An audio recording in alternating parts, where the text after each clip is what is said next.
करेलू भैलू दीवाना काहे इतना हमार। हम तो देखनी ना अखियो उठा के कैसन सूरतिया बाटे तोहार। भइल बा दिल खा खा के चोट पत्थर रहनी बड़ी अनुशासन में। जैसे तू हमारा भी चाहत रहलू रहना पैबू तू शासन में।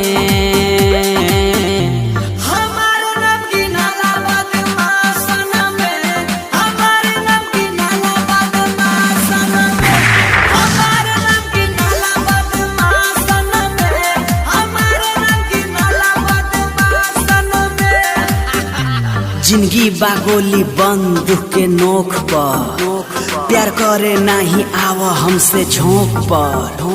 कोनो हमसे ना फायदा होई रे, जिंदगी कटी रोई रोई रे। जब हमारे नइखे ठीक ठिकाना तोरा के ढोई रे। हट होने बतिया मान हमार, मौत से हम त करी खेलवाड़। छूट हो के हमारो करा तारू पीछा, हम ना करब केहू से प्यार। प्यार प्यार प्यार प्यार दिल ना हमार दिल पत्थर बा, प्यार के ना एकरा असर बा। दिल ना हमार दिल पत्थर बा, प्यार के ना एकरा असर बा। बड़ी बड़े बिगड़ल लइकावा हमारा पासन में बैठल बानी जहाँ खाता रही बा। मरजी करेला जवन हम करी,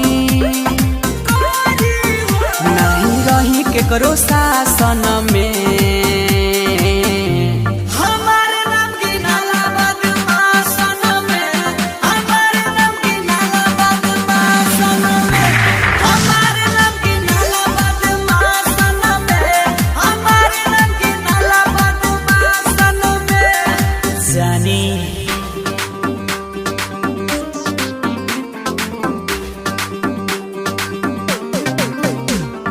Music by Abhishek Gupta.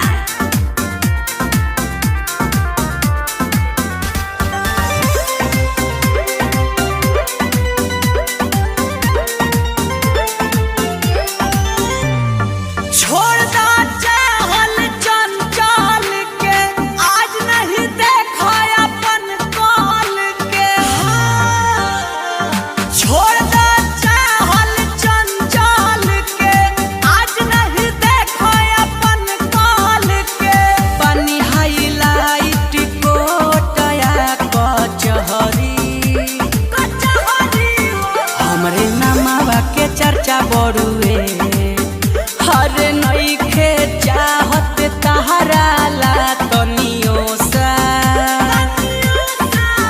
Love चब वाला भाषण में